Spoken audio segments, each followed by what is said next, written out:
न जाई तनी ए सरकार आइल बानी यूपी में पहिला बार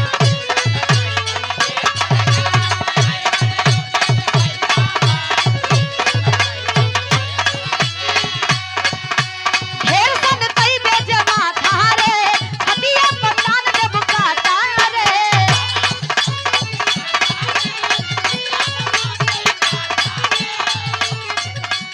माथा रे हदिया पतान जब काटा रे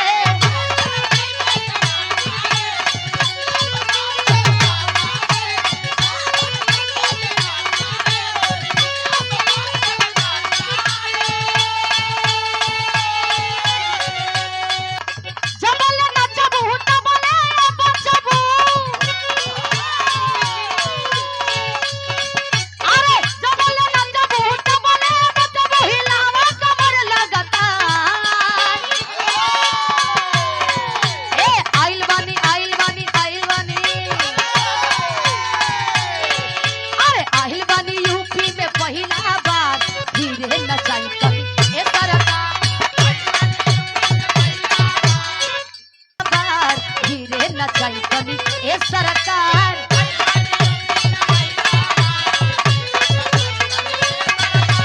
ए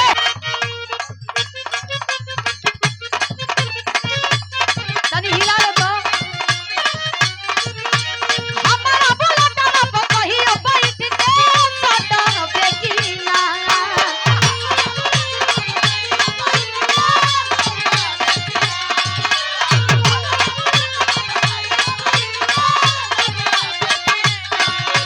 अरे हमारा बुलटवा पर कहियो बैठ के सटन बेकिना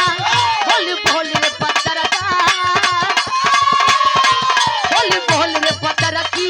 हमारा से फोटो बेकिना बोल रे पत्रकी हमारा से फोटो ए 2 मिनट का सियारा ले बसौले हमरे ओहो वाह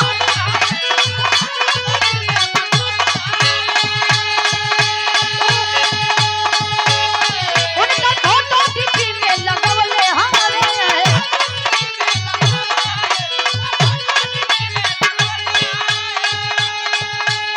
आओ साइकिल के दीवाना अखिलेश भैया जसमीना रहा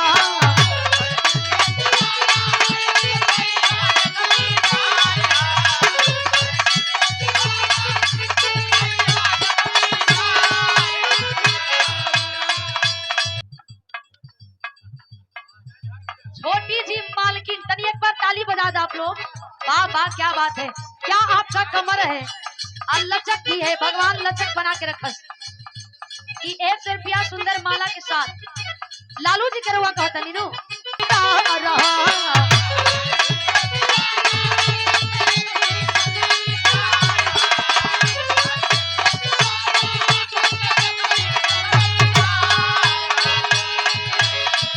महेंद्र अच्छा जेपी यादव मालिक मिठाई वाला था ये 200 रुपया दे के सम्मान के देखा तुम्हारा हाथ में मिला था तो हम तोड़ जाते हैं तुम्हार कमर का लचक ऐसा ही एकदम बरकरार है ओहो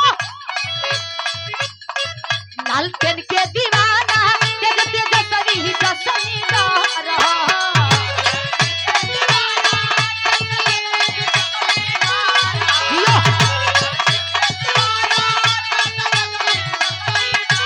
लड़की पक्ष से लड़की के मामा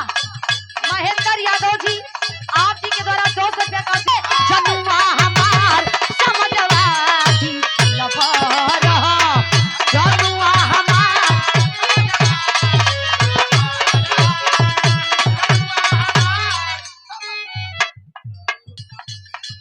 विनोद यादव जी दारू सेल्समैन 100 रुपया देके सम्मान के लिए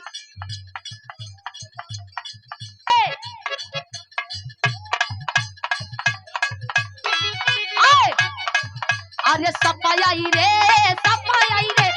सपाई रे